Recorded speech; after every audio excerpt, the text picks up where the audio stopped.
आपका अस्सलाम। रुको रुको, मैं सिनेरियो दी। अच्छा। जी। 25 अच्छा, ईयर मैंने ओल्ड। सैलरी देगी, शॉर्ट केस होगा। शॉर्ट केस जैसे कल जो है। 35 years old, married for 10 years. ठीक है, she has presented with complaint of heavy menstrual bleeding for 6 months. जी मैडम। ठीक है, जी अब मैडम। बताइए। 35 years, married for 10 years, and she has complaint of heavy menstrual bleeding for past 6 months. Now proceed. Madam इसमें अच्छा, okay madam. Madam short case लेके चलना है या स्ट्रक्चर डिस्कशन? शॉर्ट केस जैसे मैंने कल उसका लिया था, जवेरिया का। ठीक है। आफ्टर अस्सलाम वालेकुम मैडम, डॉक्टर फातिमा, मैं शोभा गानी से। मैं आपके आज डॉक्टर हूँ। आपका क्या नाम है? मेरा नाम पल्लवी है। अच्छा। आपकी शादी को कितना आपकी उम्र कितनी है? डॉक्टर 35 साल है। आपकी शादी को कितना 10 साल हुए हैं? आपके कितने बच्चे हैं? डॉक्टर साहब एक ही बच्चा है मेरा। अच्छा। ठीक है, उसकी उम्र कितनी है बच्चे की? डॉक्टर साहब उसकी उम्र 5 साल है। ठीक है। आपको आखिरी दफा माहवारी कब आई थी? माहवारी मुझे अभी चल रही है डॉक्टर साहब, मुझे कोई 15 दिन पहले आई थी और बस अभी चल ही रही है अभी तक। अच्छा।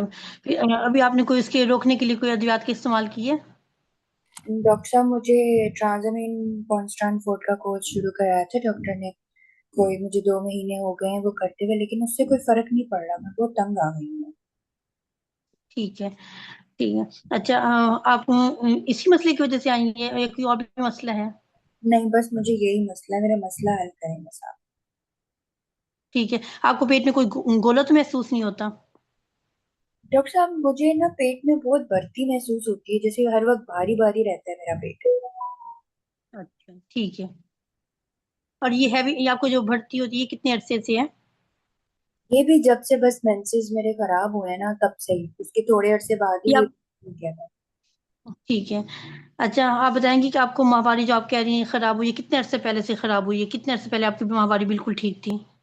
डॉक्टर साहब मैंने बताया ना, 6 महीने पहले सही था सब। 6 महीने 6 महीने हो गए, हाँ जी। ठीक है। 6 महीने से पहले आपकी माहवारी बिल्कुल ठीक थी?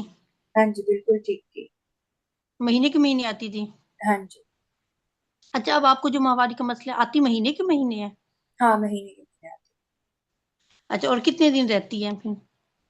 डॉक्टर साहब कभी तो 15-15 दिन, 20-20 दिन चलती है, फिर दवाइयाँ जो है डॉक्टर देती हैं तो फिर सही हो जाती है। तो अच्छा, अभी तो ठीक है। चल रही है, अब मुझे पूरे 14 दिन पहले आई थी और अभी तक चल रही है। ठीक है। अच्छा, और आप बता सकती हैं वो उसमें खून के लोथड़े भी होते हैं? हाँ, वो भी होते हैं। अच्छा, आपको कितने पैड रखने पड़ते हैं दिन में? डॉक्टर साहब पैड तो मैंने कभी गिने नहीं, बस मैं बदलती ही रहती हूँ। ठीक है। इसने आपकी जिंदगी को कितना मुतासिर किया? आपको कमजोरी वगैरह तो नहीं होती इससे? कमजोरी होती है डॉक्टर साहब, मेरे से कोई काम ही नहीं होता, अब हर वक्त ब्लीडिंग रहती है, मैं तो बड़ा वीक फील कर, मैं घर के काम भी नहीं कर पाती हूँ। अच्छा, ठीक है। अच्छा, जो आपने बताया कि आपको जो भारीपन रहता है, उससे आपको कोई ऐसे पेट में ऐसे गोला सा महसूस होता है?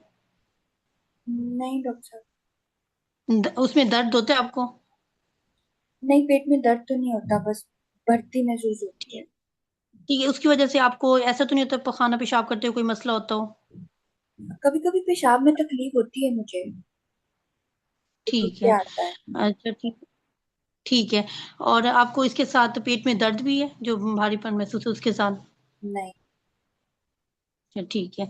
अच्छा, आप बताएंगे आपको कितनी उम्र में ये माहवारी स्टार्ट हुई थी? डॉक्टर साहब जैसे सब बच्चियों को आती है। ठीक है। आप शौहर के साथ रहती हैं? हाँ जी। शौहर से मिलने में कोई मसला होता हो? नहीं, कोई मसला कोई मसला होता हो, कोई गंदा पानी आता हो, कोई खून बाद में आपको मसला होता हो मिलने के बाद? नहीं। नहीं नहीं, ऐसा कोई चक्कर ठीक है। अच्छा, माहवारी में आपको दर्द होता हो, शौहर से मिलने के वक्त दर्द होता हो? नहीं डॉक्टर ठीक है। आपको खून पतला करने वाली अद्वियात का इस्तेमाल तो नहीं करें? साहब। नहीं नहीं। ठीक है।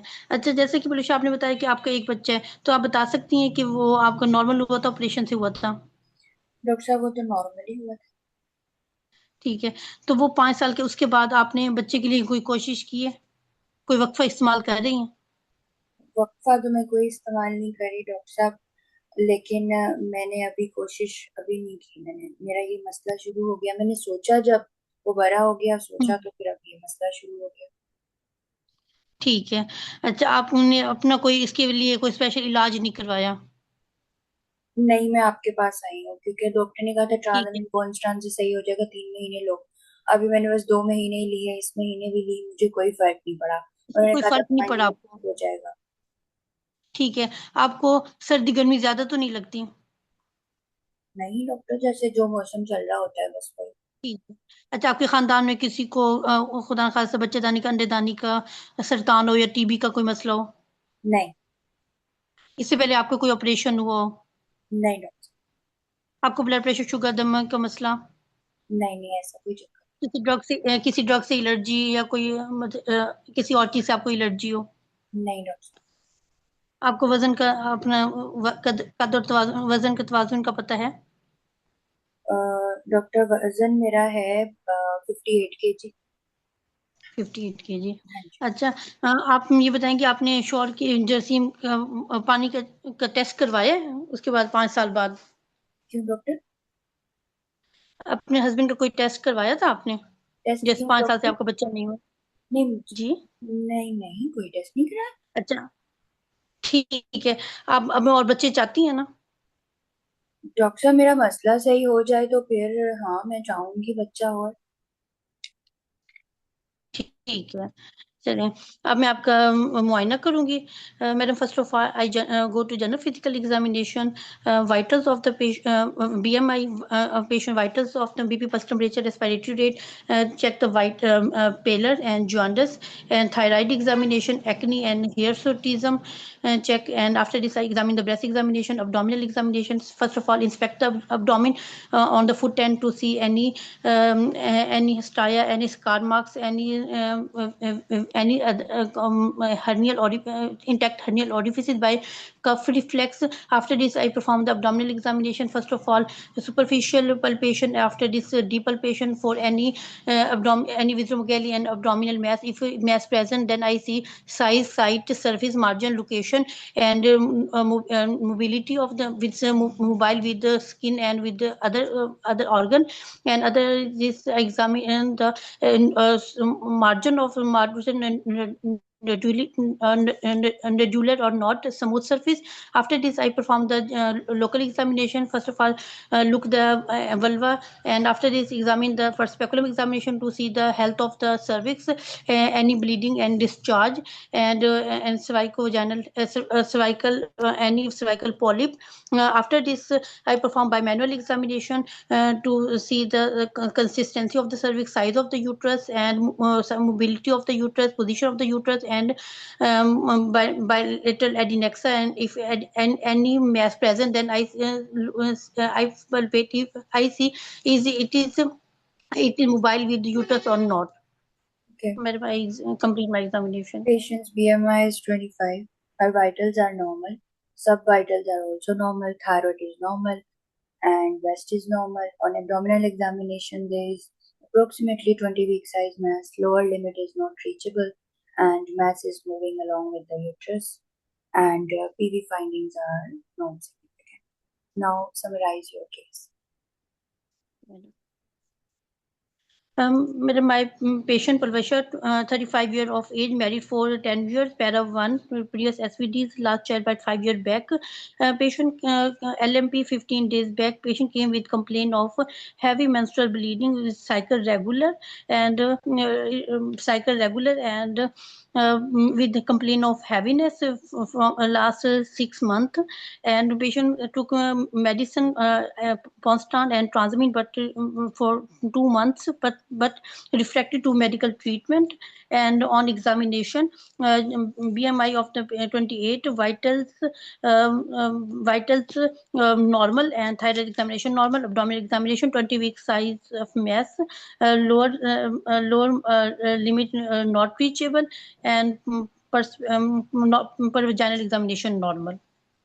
And patient came for further management, and patient also has a desire of fertility, concerned desire, fertility desire. Okay. Fatima आपने 9 मिनट्स में हिस्ट्री और समराइज कर दिया, एग्जामिनेशन भी बता दिया जो आपको बताया गया था। मैं पहले समरी से ही शुरू कर लेती हूँ, जी फिर हम समरी तक आ नहीं पाते हैं। तो समरी जी में मैडम। तो ठीक है, आप आपने स्टार्ट किया उसकी प्रेजेंटिंग कंप्लेन से, लेकिन एग्जामिनेशन में जो आपको बस सिग्निफिकेंट चीजें मिलती है ना, बस वो बताया करो।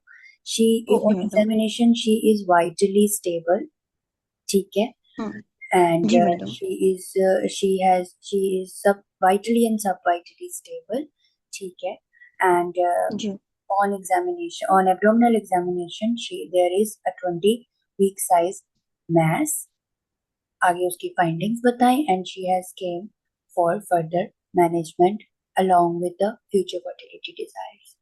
सही है।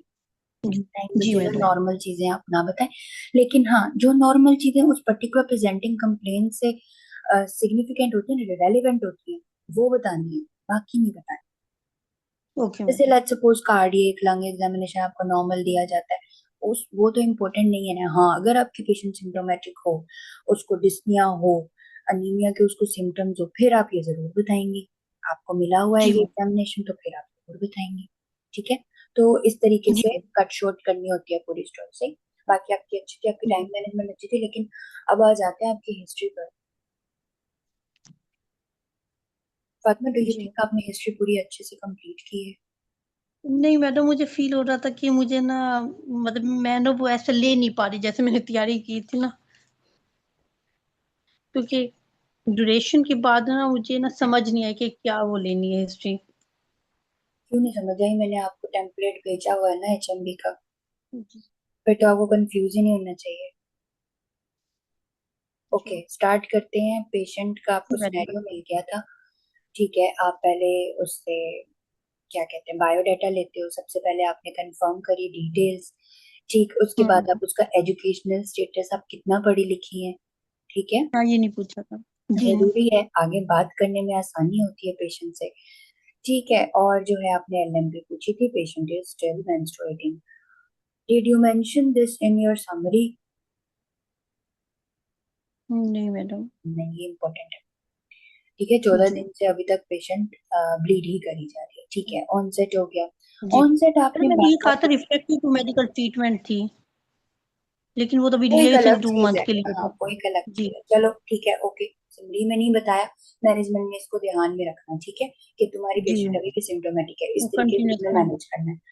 अच्छा, अब आ जाओ तुम्हारी ऑनसेट। ऑनसेट तुमने मुझसे बार बार पूछी, ठीक है। तुमने मुझसे 2 बार सवाल ये पूछा कि कब से है, हम्म। आपको 6 महीने हो गए हैं, मतलब सीम्स के यू वर लॉस्ट इट। आप बार बार नहीं पूछो, इस इससे फिर ना एग्जामिनर्स थोड़े परेशान। ड्यूरेशन ठीक। हो गया, पहले वाला आपने कंपेयर कर लिया, पहले वाला साइकिल जो है वो ठीक आता था, ठीक में आपने पूछना होता है वो कितने दिन चलता था, ओके मैडम। ठीक है। ब्लीडिंग कितनी होती थी, इस जी तरह मैडम। कंपेयर होता है, ठीक है। पहले वाला, पहले आपको मेंसेस कैसे आते थे, कितने दिन चलते थे? अच्छा, इससे पहले कभी आपको 6 महीने से पहले कभी ऐसा मसला नहीं हुआ? नहीं जी, कभी नहीं हुआ, ठीक है। अच्छा, अब इसके बाद आपने अब वाला साइकिल पैड्स का पूछ लिया, क्लोथ्स का पूछ लिया, बिल्कुल सही। फिर आपने एसोसिएटेड सिम्टम्स ब्लीडिंग से रिलेटेड, जैसे कि आपने वीकनेस पूछ ली, ठीक है। मैंने आपको लेवल बता दिया साथ ही कि मेरे से घर के काम भी नहीं होते, ठीक। आप मुझसे पूछे आपको कभी खून तो नहीं लगा, आपको इतनी, आप बता रही है कि हम्म। आपको इतनी कमजोरी हुई है, तो फिर आपको कभी खून या ताकत की गोलियां तो नहीं आपने खाई, ठीक है। जी इसके साथ आप डिस्निया वगैरह भी पूछो। शी कैन बी एनीमिक, 14 दिन से ब्लीड कर रही है, पहले भी वो बता रही है 15 दिन तक उसको ऐसे ही चलते हैं, हैवी हैवी क्लोथ्स भी पास करती है, तो this is significant thing. You have to assess the severity of anaemia, इसमें पेशेंट अनीमिक तो नहीं है तुम्हारी, ठीक है। जी मैडम। अच्छा, और उसके बाद फिर आपने हाँ मैथ्स का पूछा, आपने हैवीनेस, इस पे पता नहीं आप बार बार पूछ रही थी, हैवीनेस भी बार बार पूछ रही थी, फिर मैथ्स भी पूछ रही थी, तो दो मुझे तीन था बार कि आपने वो बताएगी हैवी, वो मैथ्स का बताएगी तो फिर मैं उसके सिम्टम्स पूछूंगी, इसलिए हाँ मैं ना वो हो नहीं, गई थी। जरूरी नहीं है कि वो आपको बोले मैथ्स है और बस वो भी जरूरी है निकले हिस्ट्री में। बस आप जी सिंपल पूछें, आपको इसके साथ पेट में भरती महसूस या पेट में कोई गोला तो नहीं महसूस होता, पेट में किसी जगह पे दर्द होता हो, पेशाब में कोई मसला होता हो, ठीक है। पेशाब में जी उसने मसला बताया, हैवीनेस बताई, these are the signs I think, है ना, दीज आर द जी सिम्टम्स ऑफ कि उसको मैस हो सकता है वो इतना बड़ा ना हो, या हो सकता है हो भी उसको ना फील होता हो, है ना, क्योंकि आगे एग्जामिनेशन पे तो जी आपको मिल गया ना, तो उस पे नहीं जी रहना, आगे चलना है आपको। उसने बोल दिया मुझे नहीं, मुझे कुछ ऐसा तो महसूस नहीं होता, बस ठीक है, आप उससे रिलेटेड साइंस सारे पूछ लो, ठीक है, वो उसने बताया जी कि मुझे भर्ती महसूस होती है, और उसने प्रेशर सिम्टम भी आपको एक दे दिया यूरिनरी, आप उसके साथ पूछ सकती हैं, पकाना करते हुए तो मसला नहीं होता, वो तो उसमें तो नहीं दुश्वारी होती, सही है। जी अच्छा, उसके बाद फिर एसोसिएटेड सिम्टम मैंने आपके लिखे, आपने इंटरमेंस्ट्रुअल ब्लीडिंग नहीं पूछी, पोस्ट जी कोइटल पोस्ट ब्लीडिंग क्वाइटल आपने यस पूछी थी, डिस्पेरोनिया के साथ आपने पूछी थी, डिस्मेनोरिया आपने पूछा, लंप भी पूछ लिया, वेट लॉस नहीं पूछा आपने, ठीक है। जी हाँ, नहीं वैजाइनल पूछा। डिस्चार्ज आपने पूछा, कॉन्ट्रासेप्शन भी आपने पूछ लिया, फिर आपने थायराइड के सिम्टम्स भी पूछ लिए, ब्लीडिंग डिसऑर्डर आपने नहीं पूछा, आपको जी जिस्म पे जो है वो धब्बे तो नहीं पड़ जाते, कोई चोट लगने के बाद खून तो नहीं आता, कोई खानदान में, फिर खानदान में भी आप ब्लीडिंग डिसऑर्डर का पूछो ना, ठीक है। ठीक। जी बाकी हाँ, मैडम। एज ऑफ मिनार्की से आपने जो साइकिल कंपेयर किया था वो ठीक था, सही है। अच्छा, अब आ जी जाओ, अ, चलो आपने फिर मेडिकल हिस्ट्री भी पूछ ली, सर्जिकल भी पूछ ली, वो सारी आपकी टेम्पलेट कंप्लीट हो गई। अब आ जाओ फर्टिलिटी पे। ये, आपने फर्टिलिटी का पूछा मुझसे, आपको मजीद बच्चे करना चाहेंगी, मैंने बोला हाँ, मेरा मसला ठीक हो जाए तो मैं तो करूंगी, बिल्कुल करूँ, obviously she is just 35 and she is para 150। आपने ये क्यों बोला आपने अपने शोहर के टेस्ट करवाए हैं? हाँ मैडम, मुझे ये था कि 5 ईयर से अगर यानी कि उसका बच्चा नहीं हुआ तो इस दौरान उसने कभी कोई टेस्ट करवाया हो अपना या अपने हस्बैंड का, मतलब मैं ये चाह रही थी पूछना कि उसने तो मुझे इज कहा था ना 6 महीनों से मुझे मसला है, उससे पहले क्या था, मैं ये सोचना चाह ओके, रही थी। Is this her issue right now with which she no. has presented? No madam. Okay, तो फिर आपको लगता है कि आप थोड़े से खतरे में जा रहे हो ये पूछकर? मैडम बस मुझे ये था कि मैं इसको एक दफा टच कर दूं, क्योंकि इनफर्टिलिटी में भी एंड में जाके इनफर्टिलिटी में ना वो हो, मेरी जान, इसलिए अभी मैंने उसका कहा। अभी का मसला तो हल करो ना, एचएमबी के साथ आई है, वो तो जी जब मैडम। उसकी एचएमबी ठीक हो जाएगी बाद में फर्टिलिटी को टच करोगी ना, अगर बाद में कुछ क्वेश्चन आता है आगे से तो। समझ ठीक है। रही हो? हाँ, ये जी पूछ मैडम सकती बिल्कुल। हो। अच्छा, आपका क्या इरादा है, आप जैसे आपने बताया कि आप बच्चा करेंगी, तो आपका क्या इरादा है, आप फौरन करना चाहती हैं या आप इस पे सोच हम्म, विचार करेंगी? You can ask this question जी सेफ, मैडम। ताकि अगर आपसे एग्जाम में पूछे कि पेशेंट तुम्हारी जो है फर्टिलिटी अभी उसका इशू है, इसके फौरन बाद से वो ट्राई करेगी, तो फिर जाहिर सी बात है फिर मुझे फिर जब सर्जरी करनी फिर मैं ठीक हूँ, चलो इसकी, जी। समझ रहे हो? जी अभी मैडम बिल्कुल। तुमने मेरा रिएक्शन नोट किया जब तुमने हस्बैंड के जी टेस्ट का पूछा था, जी। जी मैडम। है ना, तो जी madam. Be mindful of your questions, जी। ठीक है, जो चीज तुम सोच रही हो ना, अच्छी चीज सोच रही हो, लेकिन उसको फ्रेम अच्छा कर लो बस, जी। ठीक है। ओके, क्वालिटी ऑफ लाइफ का आपने पूछा था, सारी चीजें पूछी थी, हिस्ट्री तो आपकी हो गई मेरे ख्याल से, बाकी चीजें आपने सारी पूछ ली थी। एक चीज,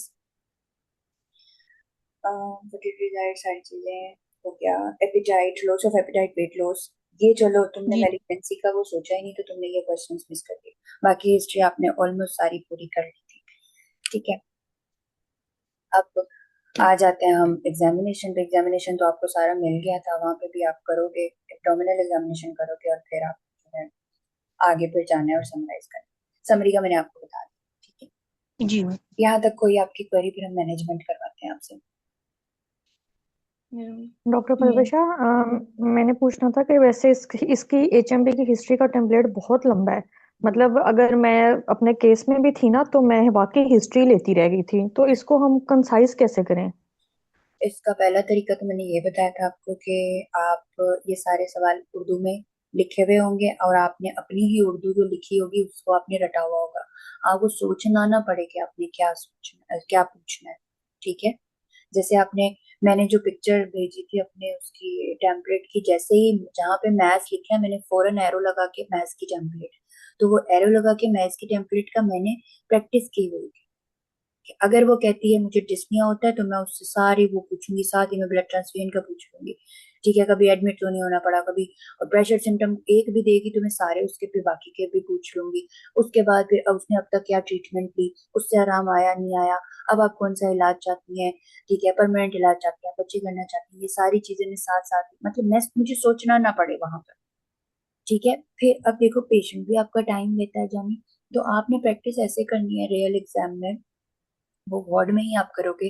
पहले 2.5 मिनट में जितनी आपकी हिस्ट्री पेशेंट को हाथ लगाए बिना हो जाती है ना, मैक्स मैक्स अपनी प्रेजेंटिंग कंप्लेंट तो पूरी कर लो कम से कम 2.5 मिनट में। ढाई नहीं तो चलो 3 मिनट में तो करो। और जैसे ही आपका 2.5 मिनट हो जाए, 3 मिनट हो जाए, अब एग्जामिनेशन भी शुरू कर दो और बाकी का भी आप पूछने लग जाओ पेशेंट से। ये तरीका होता है आइडियल। ये हमें हमारे सीनियर्स ने भी बताया था और हमने उनको करते हुए भी देखा था जब वो प्रेजेंटेशंस देती थी वार्ड में, और फिर हमने भी ऐसे ही प्रैक्टिस की थी कि जैसे ही 2.5 मिनट हो गए ऑप्स है या गाइन, 2.5 से 3 मिनट हो गए, हमने अपना वॉच देखा और अब हमने जो है मरीज को बोला कि पलवशा मैं आपका मुआयना भी साथ साथ करूंगी और मैं आपसे सवालात भी आपके मसले के बारे में साथ साथ पूछूंगी, ठीक है। ओके, पेशेंट आपको ओके बोलेगा, फिर आप जो है शीट्स भी डाल दोगे, सारा कुछ डाल दोगे, फिर आप जो है उससे हिस्ट्री भी साथ साथ लिखते रहोगे।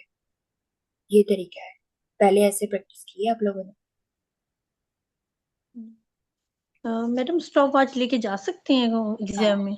हाँ, मैं डिजिटल लेके गई थी, मैंने अपने सामने खोली थी क्योंकि मैं बार बार अपने हाथ पे तो नहीं देख सकती थी, वो तो जी मुझे और एंशियस कर देता। और क्या कहते हैं, मैं तो वहां पे अगर मैं वैसे मैं टाइम सही देखती हूँ तो मैं वहां पे तो मैं सुइयां नहीं सही देखूंगी, मैं बड़ी को छोटी कर दूंगी, छोटी को बड़ी कर दूंगी। तो ये सारे फैक्टर्स मैं एक्सक्लूड करके गई थी अपने एग्जाम के लिए। वो बड़ी वाली जो है ना मिल जाती है, दराज से मिल जाती है, मैं पिक्चर भेज दूंगी आपको, मंगवा लो जी अभी से मैम। प्रैक्टिस करो।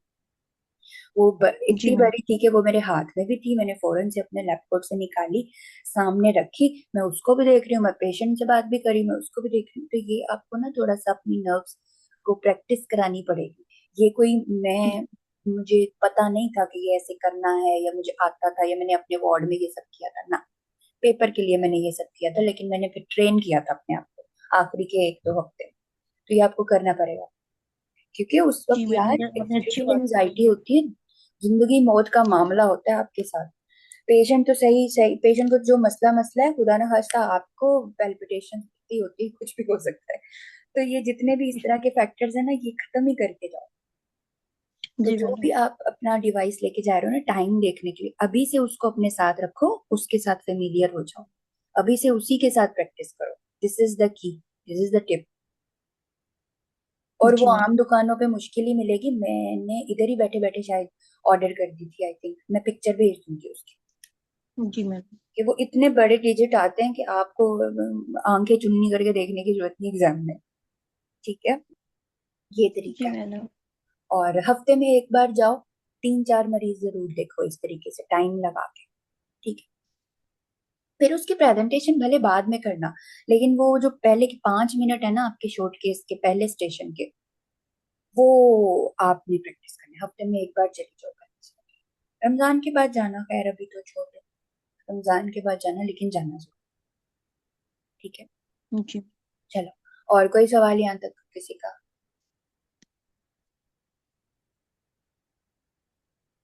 और हाँ, मैं एक और चीज आप लोगों को बोलूंगी कि जब भी आप अकेली भी जा रही हो ना, मेरी तरह अगर अकेली भी वार्ड में जा रही हो, तो फाइल मत देखना, बस आपने स्टाफ से किसी डॉक्टर से, ड्यूटी डॉक्टर से पूछना है कि मैथ्स का पेशेंट है कोई, चलो अगर कोई आपको ये भी बोल देता है सी सर्विक्स का है, फाइब्रॉइड का है, बस आपको यही पता है ना, आपको प्रेजेंटिंग कंप्लेंट से फिर डिग आउट करनी है सारी चीज।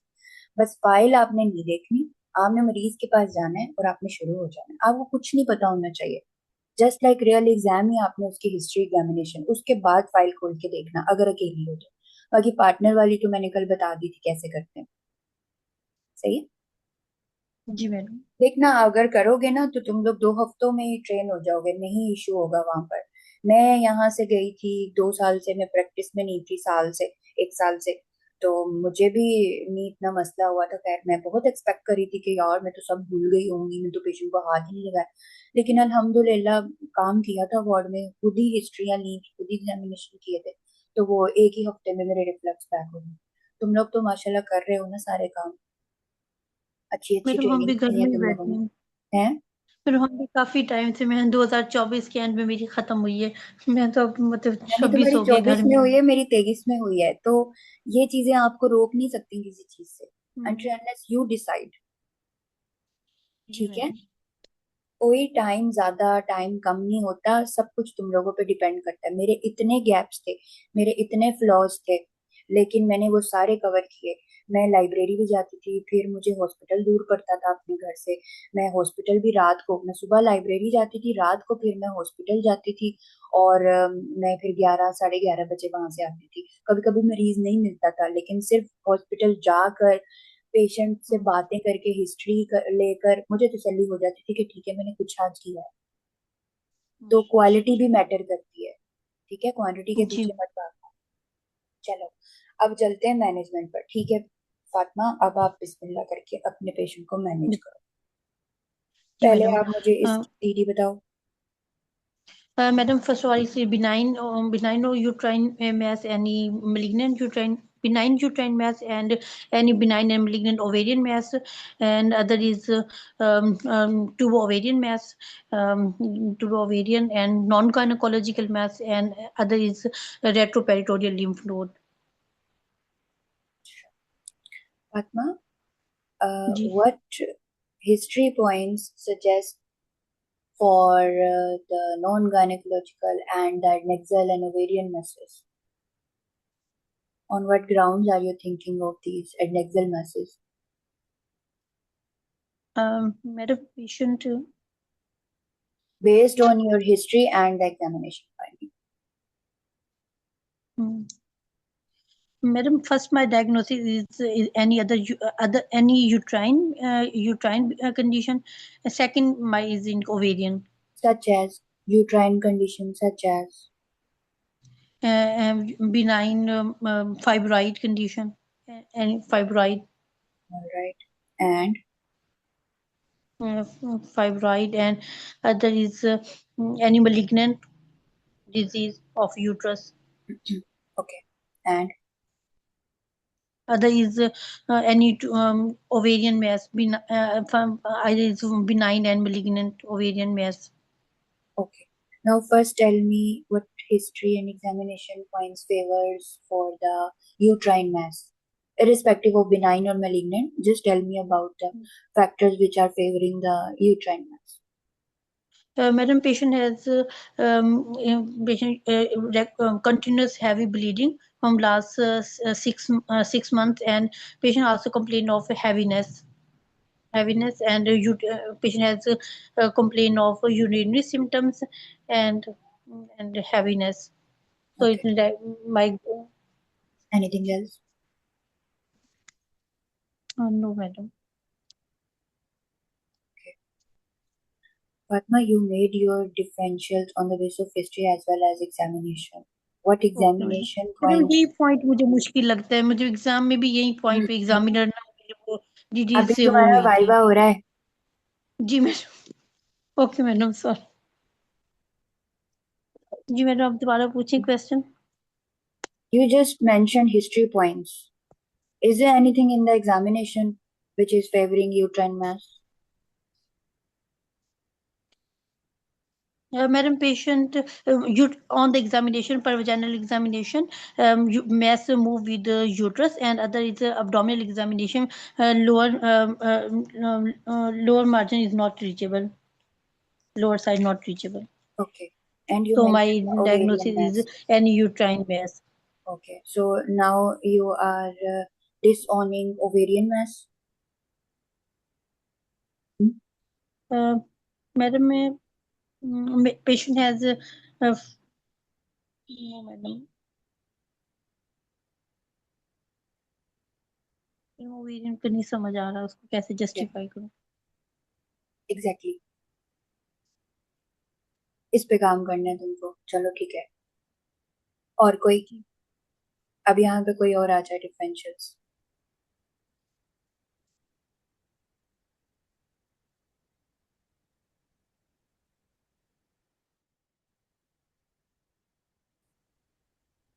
हाँ जवेरिया, गधों की तरह हमसे काम ही कराया जाता था, पढ़ाया नहीं जाता था। चलो, कोई नहीं बता रहा मुझे डिफरेंशियल्स। डिफरेंशियल्स बताने की प्रैक्टिस करो जानी प्लीज। जी मैडम, डॉक्टर यही परवशा मैं मैम ये बताऊं? कौन है? जवेरिया? जी। जवेरिया, हाँ जी। ओके जवेरिया जी।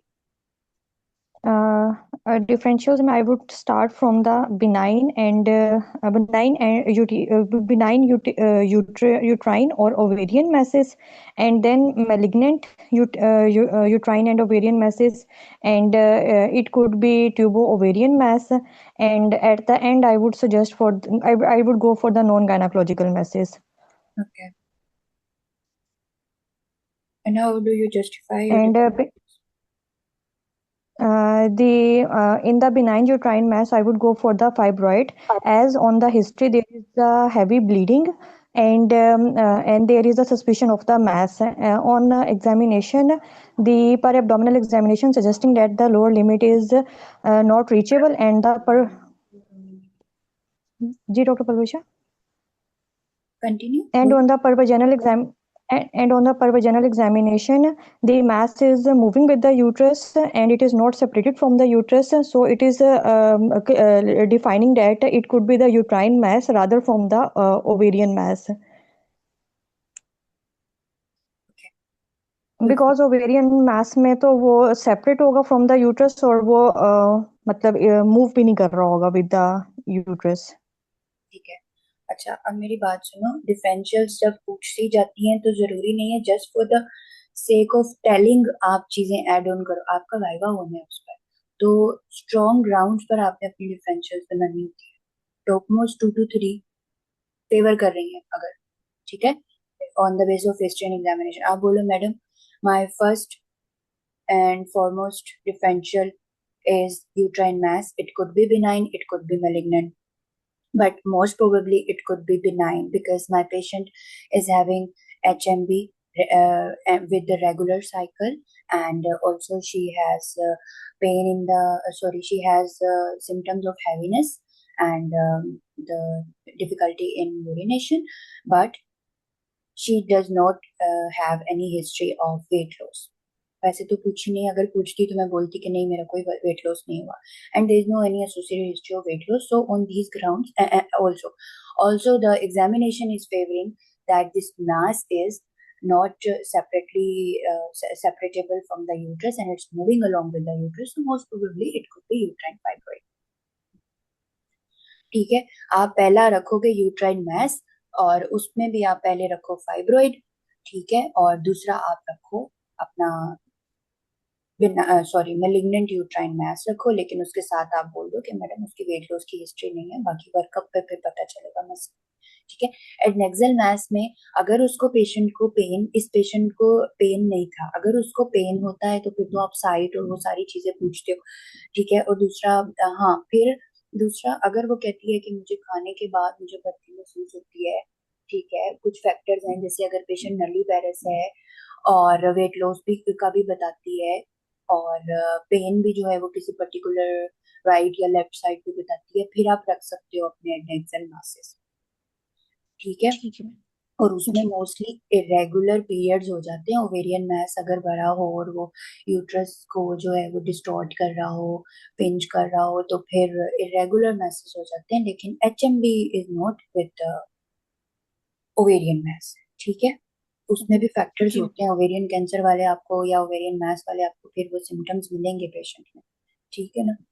तो मोस्टली टॉप मोस्ट डिफरेंशियल, और जिस डिफरेंशियल को आपने जस्टिफाई कर दिया ना, तो उस पे फिर कोई प्रॉब्लम नहीं है, किसी को भी प्रॉब्लम नहीं है जब आपने उसको सही से जस्टिफाई कर। अगर आपको एग्जामिनर बार बार ये बोलती है कि तुम ओवेरियन मास नहीं सोचे, तुम ये नहीं सोचे, तो फिर रिकंसीडर करना उसी वक्त। इंशाल्लाह इंशाल्लाह तुम लोग को क्लिक हो जाएगा, कुछ ना कुछ होगा उसकी हिस्ट्री में जो तुम्हें क्लिक करेगा कि yes madam it could be ovarian mass, ठीक है ना। इस पर्टिकुलर केस में तो कोई हिस्ट्री नहीं है, तो अगर आपको कोई फैक्टर नहीं मिल रहा ना, तो मैं नहीं बोलूंगी, मैं नहीं बोलूंगी।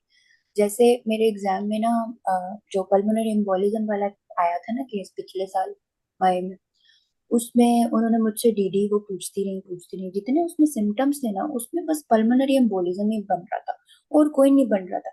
मैं काम का वो अच्छा, उन्होंने 2 बार मुझसे पूछा any other differential, any other differential. तो उसको जो है लेग स्वेलिंग, मुझे याद नहीं पड़ता, तुम लोगों को रिकॉल पता होगा थी या नहीं, लेकिन बस मैंने कहा मैडम नहीं, मेरी मेरी डायग्नोसिस पल्मोनरी एम्बोलिज्म है, मैं इसको बस इमीडिएटली मैनेज करना चाहूंगी।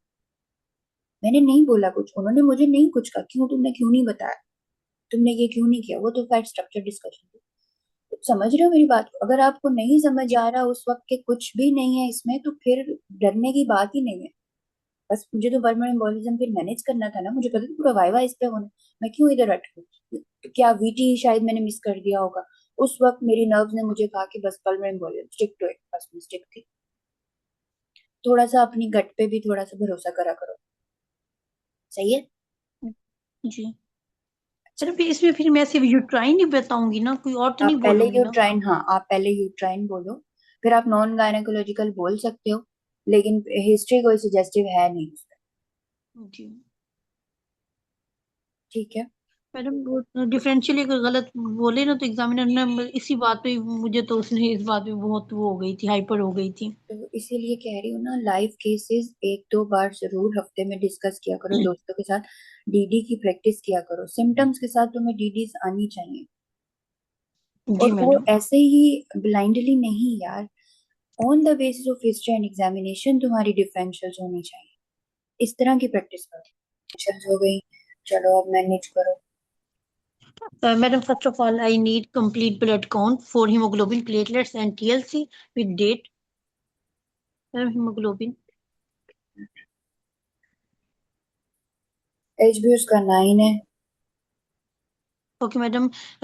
Red cell indices. Not given. Madam, type of anemia and peripheral blood smear present. नहीं, इंडाइसिस है ही Madam, नहीं। serum. Okay, madam, serum ferritin level. Not done. Okay, madam, blood group with RH factor. B positive. Madam, virus serology, hepatitis B surface antigen, anti-HCV, HIV. All negative. Okay, madam, urine complete examination for protein, glucose, pus cells, and nitrates. It has pus cells 12 to 15। 12 to 15. Madam, culture present. नो। Culture. Okay, madam.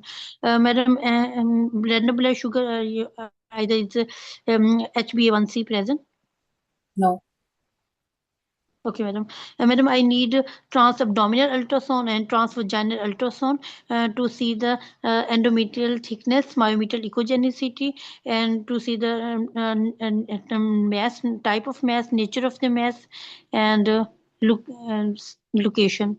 Okay, you said you want trans abdominal as well as trans vaginal. Yes, madam. Why? Madam, for transabdominal ultrasound to see the extent of the mass, and for transvaginal ultrasound to see the endometrial thickness and myometrial echogenicity. Isn't one enough for you, Fatma? Madam, transabdominal, if one present transabdominal ultrasound. So TAS is present, and there are 2 fibroids on the posterior uterine wall, 10 into 12 centimeter, and the other one is 8 into 10 centimeter, and one is subserosal fibroid. Okay. Madam, size of subserosal fibroid. 7 into 8 centimeter. 7 to 8. Okay, Endometrial madam. thickness is okay. Adnexas are okay. Okay, madam. Okay, madam. I move to. Madam, I need FIGO classification of this posterior wall and intramural fibroid. FIGO stage. That is not given here. Okay, madam. Madam, I moved to management. First of all, I offered support to my patient. I tell the diagnosis. This is a benign condition of the uterus. This has a fibroid, due to which a patient has complained of heavy menstrual bleeding, and other is maybe these the cause of the infertility, because my patient had 5 years of last childbirth. So after the counseling to the patient, I involve multidisciplinary team, and after this I build up my patient HB, because my aim is to HB is more than 11, and after this uh, blood in hand, I sent the urine for culture, and after this I give, because my patient has continuous bleeding for 15 days, I give injectable transamine, 1 gram TDS, and other is I start progesterone. After this, when the patient bleeding stop, and HB build up, and after this at the same time, first of all, I admit the patient and correct the anemia, and and give transamine and progesterone for bleeding, stop bleeding. After this, I go to patient anesthesia fitness, and I tell the patient with pros and cons of the myomectomy. After the my aim is to open myomectomy. After this, WHO checklist fulfill, and after the myomectomy, open myomectomy, patient shift to the recovery room, and I tell the patient post operative care and follow up follow up after 1 week for with histology with the histopathology report. I tell the patient with red flag at the time of discharge. I tell the patient with red flag sign. I tell the patient after 3 month patient, if all things okay and cavity is not breached, I tell the patient after 3 month patient conceive, and but I tell the patient for contrast not intercourse for at least 40 days. After this 3 month patient conceive, if for first of all spontaneous conception, if not conceived, then I perform hysterosalpingograph, and after this my further plan after the hystero report and husband semen analysis report, and other is and I give patient information leaflet and involve support group. Okay Fatima, madam mistake सब बताएं। जी madam. Fatima, तुम्हारे patient का सिर्फ ultrasound हुआ था, तुमने बाकी कोई रिपोर्ट कराए? तुमने मायोमेक्टमी के लिए मतलब सीधी तुम मायोमेक्टमी पे चली गई, तुमने बाकी ऑप्शंस उसके साथ एक्सप्लोर नहीं मैडम किए? हो गया। ठीक है। और जी मैडम। फर्टिलिटी तक पहुंच गई इतनी जल्दी से? अभी तुम्हारा नेक्स्ट स्टेप क्या होगा? तुम्हारे पास सिर्फ अल्ट्रासाउंड है जिसपे मैपिंग भी नहीं दी गई। मैंने मैडम सिर्फ मैं रिपीट कराऊंगी रेडियोलॉजिस्ट इसकी फाइंडिंग्स जरा रिपीट कर दें, क्या दी थी आपने? पोस्टीरियर वॉल पे 2 फाइब्रॉइड्स हैं, ऑलमोस्ट दोनों 10 तक हैं, 10 से बड़े नहीं है, 10 to 12 and 7 to 8, and one is subserodal fibroid. Madam इसका एमआरआई पहले प्लान करेंगे ना, एब्डोमिनल पेल्विक एमआरआई, और उसमें फिर हम जो है वो पूरा फाइब्रॉइड की डिटेल्स और उसकी फीको क्लासिफिकेशन करेंगे, और किडनी का स्टेटस और यूरेटर का स्टेटस भी देखेंगे, और फिर हम इसको लेप्रोस्कोपिक मायोमेक्टमी के लिए प्लान करेंगे। नहीं, अगर 12 है तो फिर तो ओपन हो गई है। मैडम मैं दोबारा से बताऊं? मैडम नहीं, मतलब एक पहले मुझे नहीं है, इसका डॉक्टर रिपीट कह रही होना थी चाहिए कि था। 10 to 12 तक, 15 तक भी लेप्रोस्कोपिकली कर लेते हैं अगर एक्सपर्टीज होती है तो। 15 मैं तक हो करवाती हूँ जाती मैडम। है, 10 तक बात एक्सपर्ट सुनो, 15, हाँ सही कह रही है आसिया, 15 तक हो जाती है, फिर 15 के बाद नहीं, और वो 15 से पहले भी फिर मास को थोड़ा जो है ना श्रिंक करते हैं जीएनआरएच और हार्मोन्स वगैरह देखकर, कोई से भी हार्मोन जो सुटेबल हो पेशेंट। तो सबसे पहले फातिमा, डॉक्टर आप कलबशा, जो पेशेंट गाइडलाइन में लिखा हुआ है ना वो 7 और 10 का लिखा हुआ है। 7 और 10 का क्या? 7 तक जो है ना वो हम लोग इजीली रिमूव कर लेते हैं, और एक्सपर्टीज हो तो सिर्फ 10 तक हम रिमूव करते हैं लेप्रोस्कोपिकली। फाइब्रोइड बात की वाला बात जो है कर वो रही हूँ। ओपन से करते हैं, फाइब्रॉइड की। हाँ जी।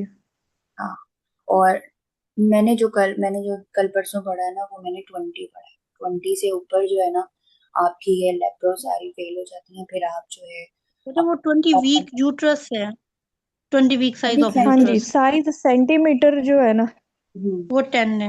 वो 10। ये श्योर मैंने, एक मिनट मैं जॉब आर्टिकल खोल के देखती हूँ।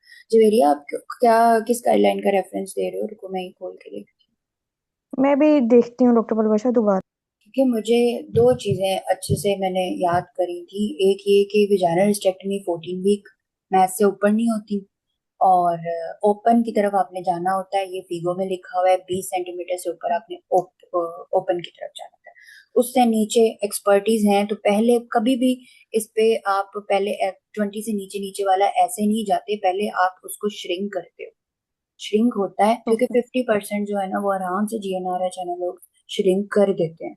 अगर 50% श्रिंक हो गया, इसका मतलब 15 वाला ऑलमोस्ट 7-8 सेंटीमीटर वाला हो जाएगा, फिर तो आप आराम से उसको कर सकते हो। लेकिन अगेन एक्सपर्टीज अगर होंगी तो ही हो सकता है। और दूसरा, फिर अगर मल्टीपल फाइब्रॉइड्स हैं तो फिर बेस्ट ये होता है कि आप ओपन मायोमेक्टमी की तरफ जाओ। इसके कितने फाइब्रॉइड हैं Fatima? Madam 3 fibroid, 2 3 fibroid. Intramural, हाँ जी, ठीक है, और 1 सबस्यूरल, ठीक है।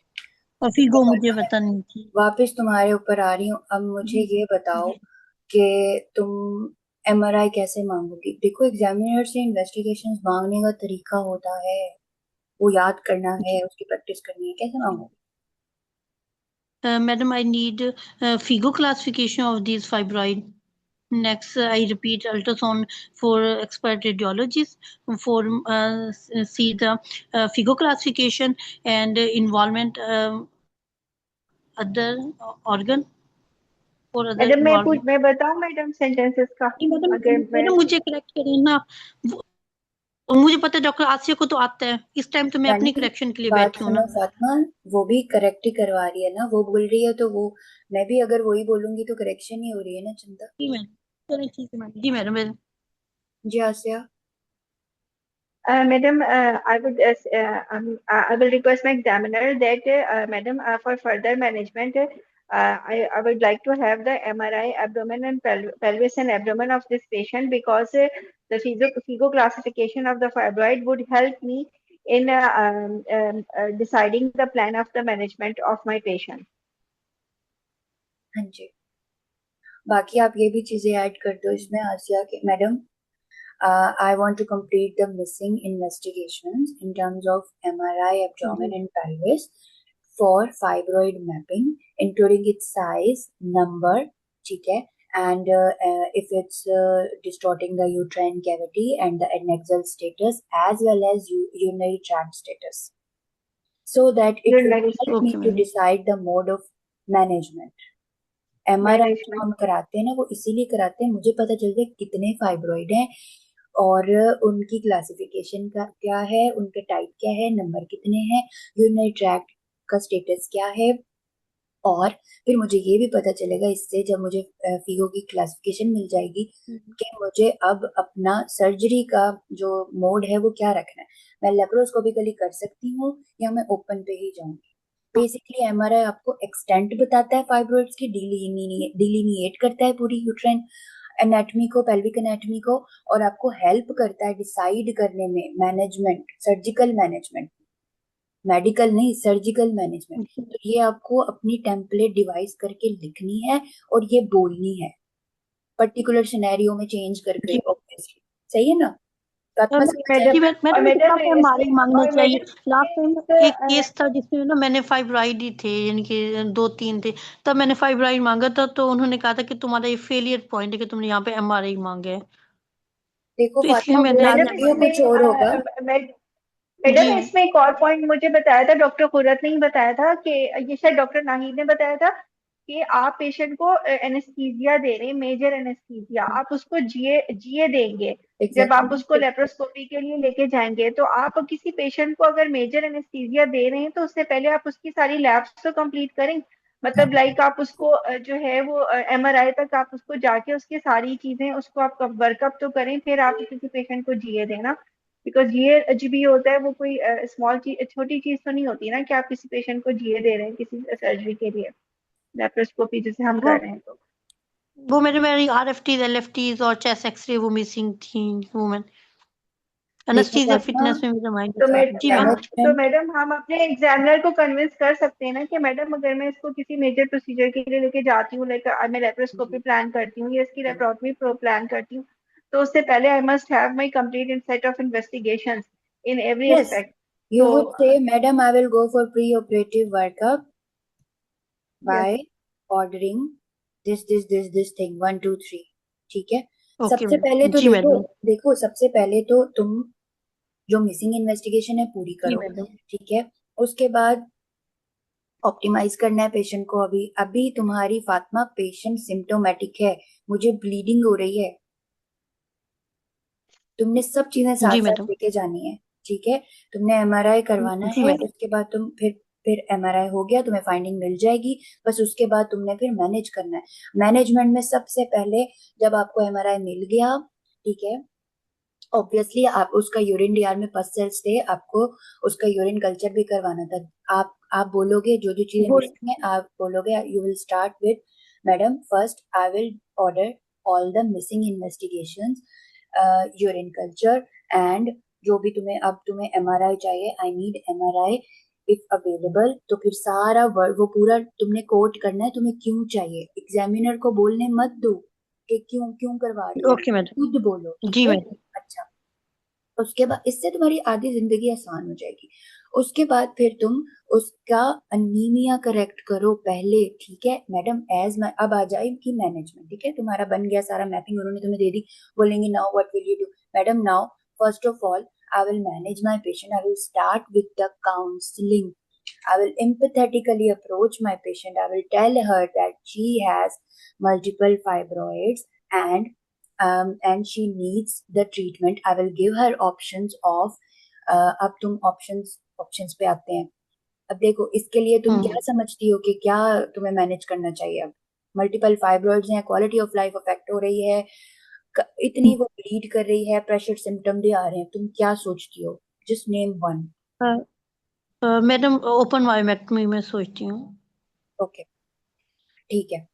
अब यहाँ पे एग्जामिनर आपको ये भी बोल सकते हैं तुम कुछ और नहीं सोचोगे, अब तो लीस्ट इन्वेसिव भी चीजें आ गई। Yes madam, there are image guided therapies for fibroid and but if there are expertise then I will also offer them. ठीक है, लेकिन जी।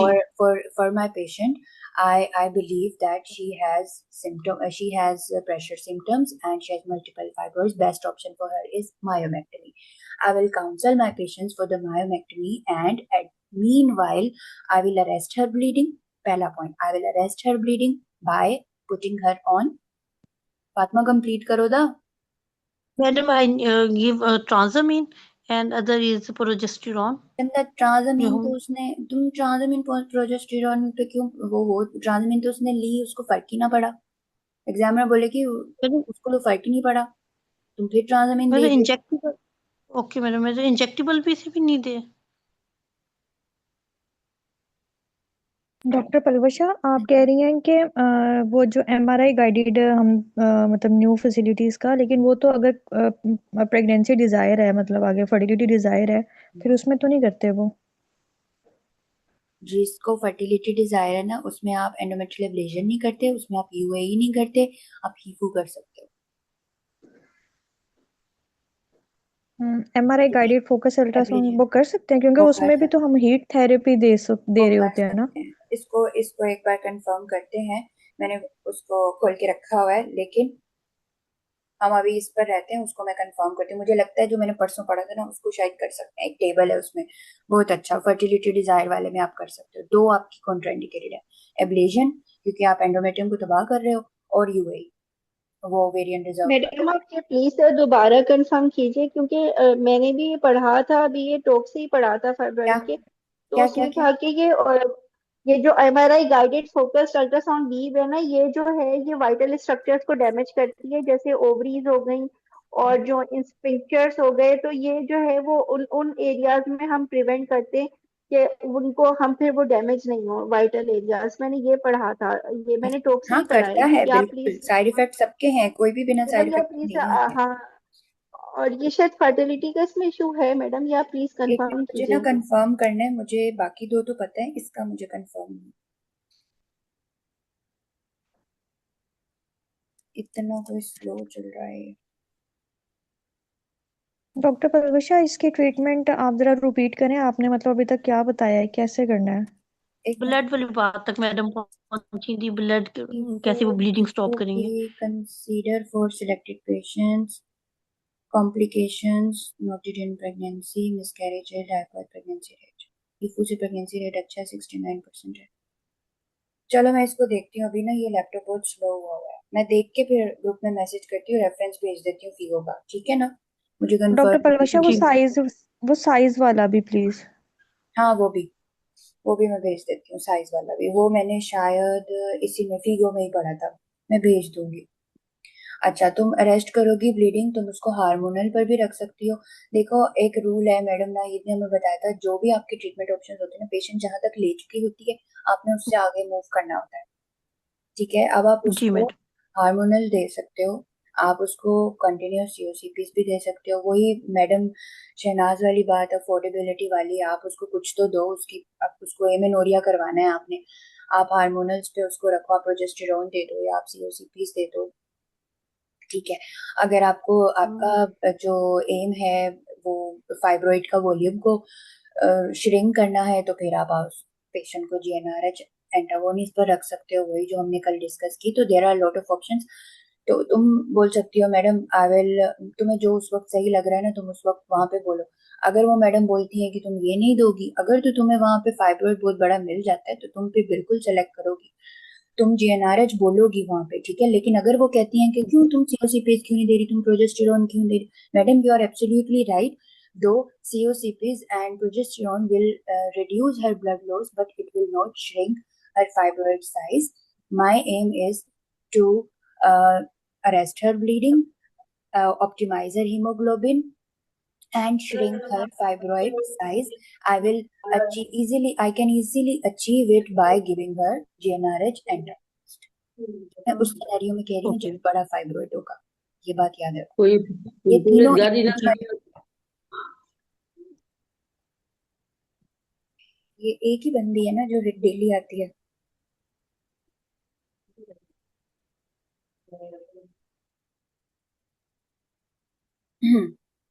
आई समझ? जी मैडम। आपको ये तीनों जो चीजें हैं ना अचीव होंगी विद जीएनआरएच एंटागोनिस्ट। अगर आपको अपने उस पेशेंट में अचीव करनी है, तो आप ये बोलोगे, जब आपसे सवाल किया जाए why you straight away jump to the this, इस तरह के सवाल होते हैं ना मैडम, कि जीएनआरएच क्यों दे रही हो, उससे पहले भी तो इतने सारे ऑप्शंस हैं।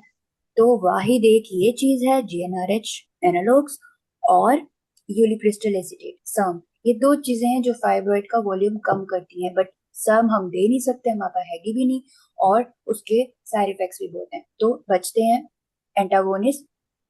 हम उसको एड बैक वाली दे सकते हैं जो पाकिस्तान में अवेलेबल है। This is the justification. और आप कुछ भी चूज कर रही जी होगी मैम। ना एग्जाम में पेशेंट के लिए, आपको पता होना चाहिए कि आप वो क्यों चूज कर रही हो, बस इसी का एग्जाम है। वो इसी बेस पे आपको कंसल्टेंसी की डिग्री दे रहे हैं कि you know what you are doing, you know the consequences, you are safe to your patient. ठीक है,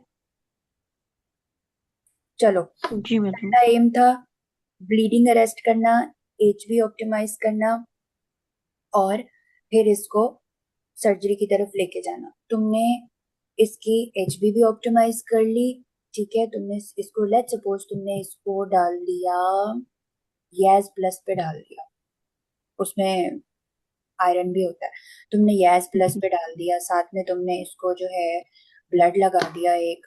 वैसे बताओ, मुझे मशवरा दो, 9 एचबी पे अभी इसको ब्लड लगा सकते हैं हम? जरूरी है? मैडम टाइम यस पे मैम। डिपेंड करता है, अगर हमें पेशेंट की सर्जरी जल्दी प्लान करनी है तो फिर तो हम ब्लड लगाएंगे, और अगर हम वेट कर सकते हैं और उसको ब्लीडिंग सेटल हो गई है, हम जो उसको प्रोजेस्ट्रोजन दे रहे हैं, तो उस पर उसकी अगर ब्लीडिंग सेटल हो गई है, तो हम उसको एक वीक का अगर हमारे पास टाइम है, तो हम उसको 1 से 2 वीक, तो फिर 2 वीनोफर हम एक साथ लगा, मतलब जो फेरेंजाइक प्रिपरेशन आती है वो एक लगा देंगे, तो उसे हमें जो है वो फिर 2 वीक्स में रिजल्ट मिल जाएगा। डिपेंड करता है टाइम ड्यूरेशन के ऊपर कि हमारे पास कितना टाइम है। कितना टाइम है, और वो टाइम हमें पता चलता है पेशेंट के सिम्टम्स पर।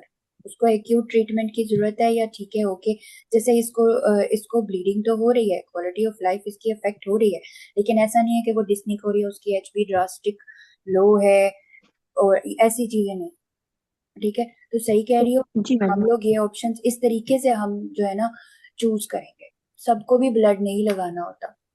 मैडम अरूबा की मुझे बात एक पॉइंट सुन के कुछ मेरे दिमाग में बैठ गए थे, जब ब्लड पर था वो कह रही थी ब्लड लगाना इतना आसान नहीं होता। तो ब्लड जब चूज करना होता है ना तो माइंडफुली उसको चूज किया करो, जिसको जरूरत है उसको जरूर दो, लेकिन ब्लड भी ऐसे स्ट्रेट अवे एग्जाम में ना ये जो जितनी भी इन्वेजिव चीजें हैं इन पर आपसे सवाल होता है, डेफिनेटली होता है, तो जस्टिफिकेशन फिर आपको देनी है। ठीक है, कल वाले जी पेशेंट की एज भी कम थी, उसको लगना था। अब 2 से स्टार्ट करो, फिर अगर पेशेंट नहीं ठीक होती फिर आप उसको मजीद लगा दो। लेकिन ऑब्वियसली मैं पहले से तो नहीं ना, एक मेरे पास मरीज बैठी, मैं पहले से नहीं सोच के बैठी हूँ, मैं इसको 4-5 पिंच लगा दूंगी। नहीं, मैं पहले मैडम। उसको 2 तो चलो लगाऊंगी 7 एचबी पर, मैं उसका रिस्पॉन्स दूंगी, पेशेंट स्टेबल है, फिर मैं विनोफर की तरफ जा सकती हूँ अगर मुझे अर्जेंट सर्जरी नहीं करनी है। और कल वाली पेशेंट को ब्लीडिंग नहीं हो रही थी, इसको भले हो रही है लेकिन ये सीवियर अनीमिक नहीं है, इसको उतनी ज्यादा इन्वेजिव ट्रीटमेंट की जरूरत नहीं है कि मैं इसको ब्लड लगाई जाऊं। ठीक है, जी मैडम। तो आपको पेशेंट को वे करना पड़ेगा, और ये तभी होएगा जी जब आपने प्रैक्टिस की होएगी ना 2-3 सिनेरियोज की। अब देखो फिर कल वाला सिनेरियो को मैंने यहाँ पे कोट किया, आज वाले सिनेरियो को देखो।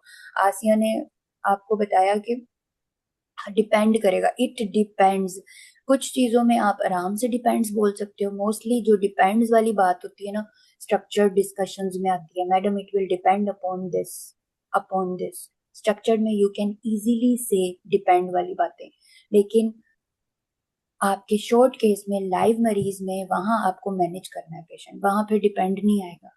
ठीक है ना, वहां अगर पेशेंट सिम्टोमेटिक है तो ठीक है, तुमने डिसाइड करना है, तुमने वही बोलना है जो तुमने करना है, फिर तुम डिपेंड इफ बट्स हमारे शॉर्ट केस में नहीं होता है, दे वोंट अलाउ यू जी मैंने टू इस चीज इफ की एंड बट। प्रैक्टिस जो होती है ना, वो आप बिल्कुल सही कह रही हैं। इस चीज की प्रैक्टिस जो होती है ना, हम जो फाइलें देखते हैं ना, वार्ड जाते हैं और वार्ड में पेशेंट्स की हिस्ट्री लेते हैं, और एटलीस्ट उसके साथ हम पेशेंट की फाइलें भी देखते जाए ना साथ में, और फिर फाइल बंद करके मैनेजमेंट खुद से करें, तो उससे भी बहुत प्रैक्टिस होती है इस चीज की। एग्जैक्टली। जो कि किसको ब्लड लगाना है, किसको नहीं लगाना, किसकी सर्जरी कब करनी है, किसकी कब नहीं करनी। और अगर आप जैसे एक दिन में 5 से 10 फाइल भी अगर आप 2 घंटा लगा के ना 10 फाइलें भी देख लेंगे ना, और 3-4 पेशेंट की भी हिस्ट्री ले लेंगे, तो उससे भी बहुत ज्यादा लर्निंग हो जाती है।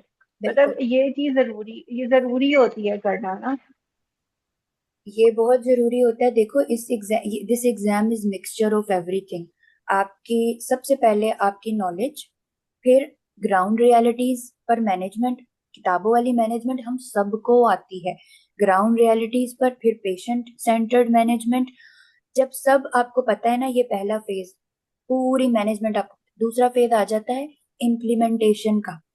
इम्प्लीमेंट भी तो हमें करना है ना, एग्जामिनर को नहीं पता कि हमें सारा आता है। उस 10 मिनट में हम जो परफॉर्म करके आएंगे ना गर्ल्स, वो बताएगा एग्जामिनर के हाँ इसने काम किया हुआ है, इसने मरीज देखे हैं, इसको आती है मैनेजमेंट।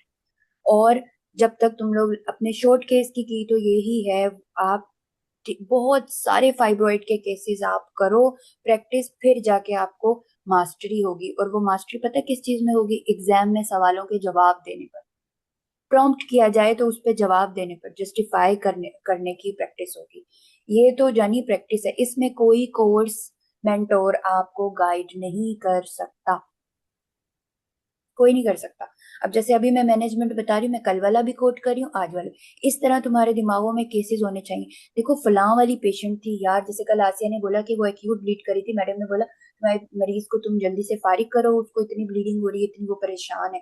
ये भी सिनेरियो हो सकता है कि तुम्हें जल्दी इंटरवीन करना पड़े। ये भी सिनेरियो हो सकता है कि तुम्हारा पेशेंट वेट कर सकता है, उसकी जो फिजिकल हालत है वो ठीक है, तुम्हें नहीं, तुम्हें है टाइम 2 महीने का या 1.5 महीने का या 3 महीने का। ठीक है, डिफरेंट जी मैडम। सिनेरियोज डिफरेंट चीजें डिमांड करती हैं, वो आपको प्रैक्टिस करनी है। और हम ये जैसे हम गर्ल्स वार्ड प्रैक्टिस। जाते हैं ना, हम पेशेंट से बात करते हैं, उसकी हिस्ट्री लेते हैं, हम उसको एग्जामिनेशन करते हैं ना, वो बात हमारे दिमाग में बैठ जाती है। यस, मतलब वो एग्जैक्टली। वो हमें ना केस याद हो रह जाता है। ये बिल्कुल रियलिटी है। मैं बिल्कुल मतलब बिल्कुल। मैंने जितने 4-5 केसेस पिछली दफा टोक्स में देखे थे ना मेलिग्नेंसी के, वो मुझे अभी तक अल्लाह का शुक्र है, मेरे दिमाग में रिकॉल बैक होते रहते हैं। तो एग्जैक्टली। वो ये होता है, मतलब ये करना जरूरी होता है, मतलब वार्ड जाके पेशेंट देखना जरूरी होता है। और मैं आपको एक बताती हूँ बात, देखो कुछ लोग आपको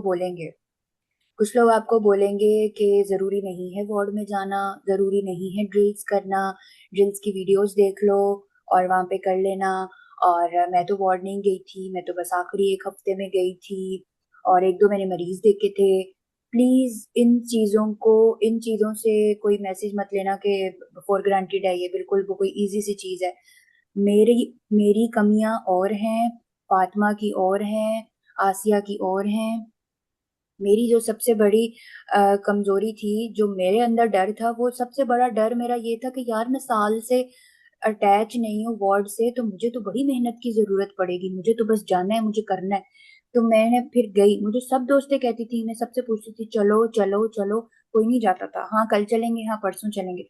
यार मैं अकेली चली जाती थी। मैं नहीं चाहती थी कि ये इस चीज की वजह से मैंने इतनी अच्छी तैयारी की है, इस चीज की वजह से मेरा एग्जाम में जो है ना प्रॉब्लम आ जाए। तो एग्जाम्स वही बात है, मिक्सचर है हर चीज का, आपको हर चीज पे अबूर हासिल होना चाहिए। क्लिनिकल, आपकी थ्योरेटिकल, सारी चीजें मिक्स वो आपकी जज कर रहे होते हैं ना। और उसी वक्त प्रॉम्प्ट सवाल करके वो आपकी इंटेलिजिबिलिटी चेक कर रहे होते हैं कि इसको आता है कि कैसे डिसाइड करना है, इसने कोई भी सिचुएशन इसको दे दी जाए तो ये कैसे अपने मरीज के बारे में सोचती है। ये सारी चीजें प्रैक्टिस प्रैक्टिस प्रैक्टिस। मैं नहीं तुम लोगों को कहूंगी कि वार्ड ना जाओ, मैंने तो आखिरी के एक हफ्ते में किया था। अगर मैं आखिरी के एक हफ्ते में गई थी तो मैं डेली गई थी, मैं 2-2 घंटे लगाए थे। सबके सिनेरियो डिफरेंट होते हैं और हर कोई आपको सही से गाइड भी नहीं करता। तो ये हाँ, मत और समझना कि ज्यादातर लोग जो प्रैक्टिस होते हैं नहीं ना, वो करनी। सारा कुछ, सारे लोग जो होते हैं ना वो सब कुछ बताते भी नहीं होते हैं, लोग ऐसे शो कर रहे होते हैं जैसे पता नहीं सब कुछ जैसे बहुत आसान दे वर आसान। वेरी मच इंटेलिजेंट हाँ and it was very easy for हाँ। देम। नहीं, पीछे और जो सच्चाई है ना, होती है। और वार्ड जाने वाला काम इशू तो ऐसा होता है कि उसके लिए हमें खुद ही एफर्ट करनी पड़ती है, कि या तो कोई हमारा कोई मोटिवेट फैमिली नहीं मेंबर करेगा। हमें छोड़, हाँ, हाँ कोई कोई नहीं मोटिवेट नहीं करता, करेगा। या तो हमारा कोई फैमिली मेंबर छोड़ के आए, या हम खुद जाएं, हिम्मत नो। करें और वहां पे टाइम हाँ, लगाएं, और टाइम लगा के जैसे वीक में एक दफा भी चले जाते हैं तो फिर भी इनफ हो जाता है, कि इनफ जैसे होता है किसी वीक बिल्कुल। में एक दफा तो चले जाएं तुम्हारे पर तो टाइम कम है उसमें। ना, तुम ऐसे कर लो, एक या दो पे तुम एग्जामिनेशन कर लो, बाकी की तुम जो है वो हिस्ट्रीज तुम लेके रखो और बाद में तुम उसकी जी मैनेजमेंट डिस्कस कर लो। ठीक है मैडम, सही मैं है। फिर आपसे ही वो जी मैडम, मैं आपसे डिस्कस कर अब लूंगी। मैडम जवेरिया क्या कह मुझे रही ना इसका ना, जी, अब डॉक्टर मुझे को मैसेज देख लें है? जवेरिया ये क्लास ही है और ये भी क्लास ही है। ठीक है। अच्छा, चलो, हमने उसकी ब्लीडिंग अरेस्ट कर ली, हमने उसकी एचबी ऑप्टिमाइज कर ली। अब फातिमा जा रही है सर्जरी करने। कहाँ गई फातिमा, मुझे दिख ही नहीं रही। जी हाँ दिख जी गई। जी मैडम। ठीक है, तो फातिमा फिर अब तुम क्या करोगी इससे नेक्स्ट? तुम मायोमेक्टमी तुमने डिसाइड कर ली है, अब तुम क्या करोगी?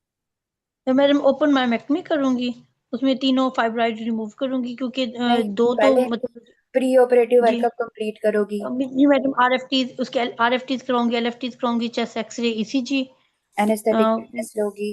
Industries fitness. जी मैडम, ईसीजी क्यों डब्ल्यू एच कर ओ रही हो? चेकलिस्ट। 35 ईयर्स अरे पे मुझे 40 जरूरत से है? नीचे नहीं करते, हाँ जी, जरूरत नहीं होती 40 से नीचे। ठीक है, ओके हो जी, गया। अब नेक्स्ट उसके आगे बाद, क्या करोगी? जी मैम, उसके बाद मैडम पेशेंट को ओटी भी शिफ्ट करा देंगे, डब्ल्यूएचओ चेकलिस्ट फुलफिल करेंगे। उसके बाद उसके इनके वो ओपन मायोमेक्टमी करेंगे, उसके तीनों फाइब्राइड को रिमूव करेंगे। अगर चाहे सबसिरोजल फाइब्राइड मतलब ब्लीडिंग भी कॉज नहीं करता और इनफर्टिलिटी भी, लेकिन पेशेंट को प्रेशर सिम्टम्स है, तो इसलिए मैं तीनों फाइब्राइड को रिमूव करूंगी। Very good. अब मुझे ये बताओ, चलो स्टेप्स ऑफ मायोमेक्टमी में हम नहीं जाएंगे, ये बताओ तुम इंसिशन कौन सा दोगी? मैडम वो उससे मतलब मिड लाइन ही बेहतर है, क्योंकि पेशेंट के फाइब्राइड है, लार्ज फाइब्राइड है, तो बजाय इसकी बाद में इशू हो, तो मैं इसलिए मिड लाइन इंसिजन दूंगी। ऐसे बताओगे एग्जामिनर को? मैंने कल ही बताया था, ये ऐसे बताओगे एग्जामिनर? मैं नमाज पढ़ने कल चली गई थी, मैंने ये बात नहीं सुनी थी, बस मैंने ग्रुप ग्रुप देखा था, मैंने ग्रुप में लिख के भेजा था। आज तुम कितनी क्यूट हो। मैडम मैडम मिड लाइन में भी दो तरह के होते हैं, एक जो होता है वो लोअर मिड लाइन वर्टिकल होता है, जो अम्लाइकस से नीचे हम देते हैं, और फिर दूसरा जो होता है वो होता है पैराम्लाइकल होता है मिडलाइना। अब वो डिपेंड करता है कि हमारा जो यूट्रस का साइज है वो कितना बड़ा है।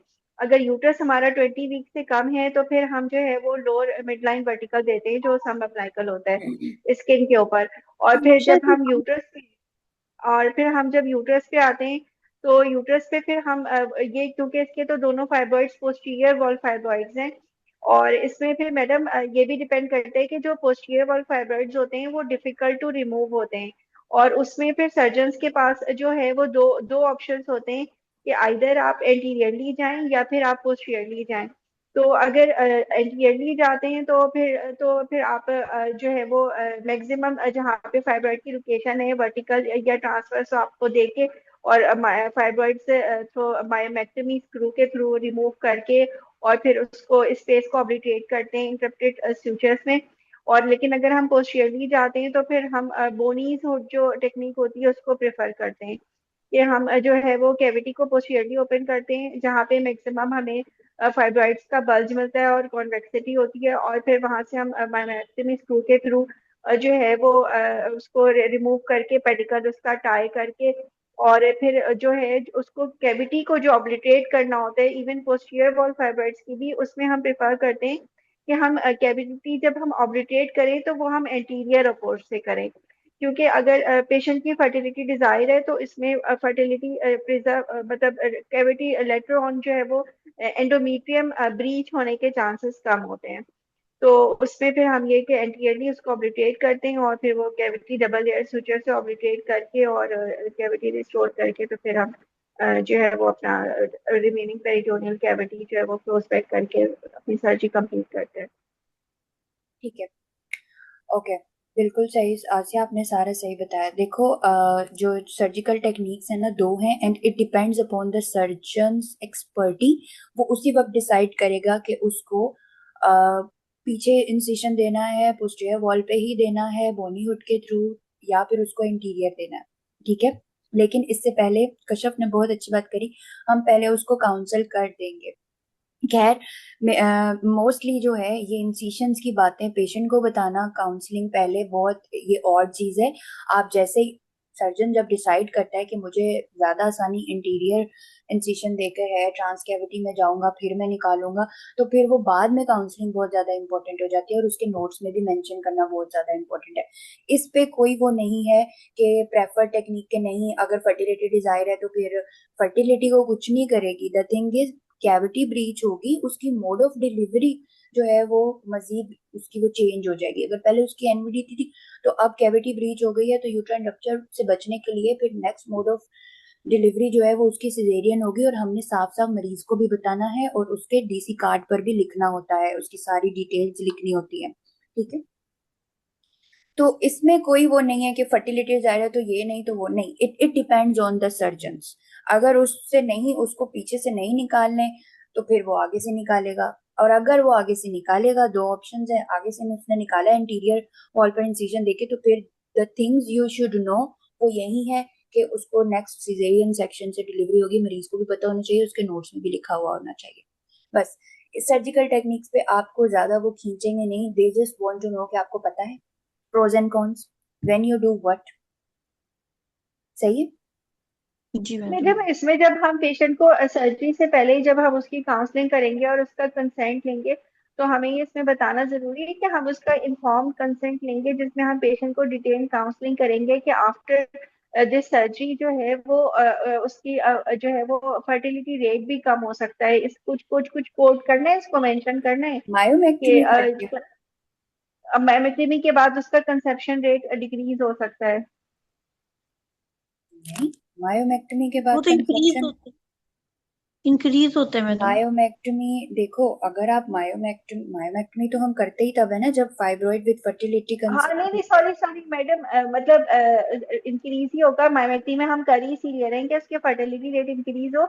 लेकिन मतलब हम उसको काउंसलिंग में कुछ इस तरह से बताना होगा कि उसको जैसे हम एग्जामिनर को बताएं कि हम उसको कंसेंट लेंगे कि इसमें जो है वो इस ऑपरेशन के बाद एब्सोल्यूट नहीं है कि वो फौरन कंसीव कर जाए और उसको मतलब टाइम भी लग सकता है और उसमें उसका मोड ऑफ डिलीवरी भी चेंज हो सकता है, सिजेरियन हो सकता है, तो ये सब चीजें ऐसे कैसे, मतलब वो सेंटेंसेस में कैसे बताएंगी या नहीं आप मैडम बताएंगे, वो मोड तो ऑफ मतलब? डिलीवरी का मैडम वो तो जिक्र कर बाद में हम सकते हो, लेकिन वो भी मैं कह रही हूँ ना कि ये जरूरी नहीं है कि आप इस चीज को पहले से डिस्कस करो। आप पहले सिर्फ उसको intra operative complications and post operative complications बताओगे, कंसेंट लोगे। कंसेंट हम किस किस चीज का लेते हैं मायोमेक्टोमी में? एक तो हम ये कि इंट्रा ब्लड ऑपरेटिव लॉस का। जाने की जरूरत पड़ हिस्टेक्टमी सकती है, करनी ठीक पड़ है। सकती एंड खुदा ना हाँ खास्ता जब जिसके मल्टीपल फाइब्रोइड्स होते हैं और डिफिकल्ट सर्जरी होगी, तो फिर खुदा ना खास्ता उसको हिस्टेक्टमी में भी जरूरत पड़ सकती है कन्वर्ट करने की। यही वाली हाँ चीजें होती है हाँ, ना, लेस देन 1% इसको ठीक है। फिर सेक्टमी हाँ होता है। जी, तो मोड ऑफ डिलीवरी अभी जरूरी नहीं, वो फिर जब सर्जन ने रीच कर दी ना, वो बाद की काउंसलिंग है। पोस्ट ऑप काउंसलिंग वो बहुत इंपॉर्टेंट है, पहले इसको टच करने की जरूरत नहीं है। आप खुद को खुद ही मसलों में डाल लो। सही मैडम, ठीक है। है? मतलब प्री ऑपरेटिवली हमें इसको कंसेंट लेना है कि नीड फॉर ट्रांसफ्यूजन पड़ सकती है, और हमें रिस्क ऑफ वो तो जब हम मायोमेक्टमी का कंसेंट लेते हैं तो उसमें साथ में हिस्टेक्टमी का कंसेंट भी लेते हैं कि हाँ, उसमें 1% रिस्क है हिस्टेक्टमी हाँ का। जी, लेकिन जब हम पोस्ट ऑपरेटिवली फिर पेशेंट को जब वो फिर अच्छा वो डीब्रीफ और डॉक्यूमेंटेशन में आ जाएगा कि हाँ जी, पोस्ट उसमें आ ऑपरेटिवली इसको जाएगा। डीब्रीफ हाँ जी, करेंगे, हाँ जी, डीब्रीफ करेंगे कि सही। Okay madam. समझ आ गई ना? जी जी जी। और कोई किसी का क्वेश्चन? जी मैडम फातिमा, वो यहाँ तक पहुंचे मैसेज थे मेरा हम जी। देख लेना जो मैंने ग्रुप में किया था, ठीक है। मैडम वो मैंने पढ़ा था, वो बल्कि उस जो डॉक्टर उस आसिया ने बताया था वो। आर्टिकल पर जाना,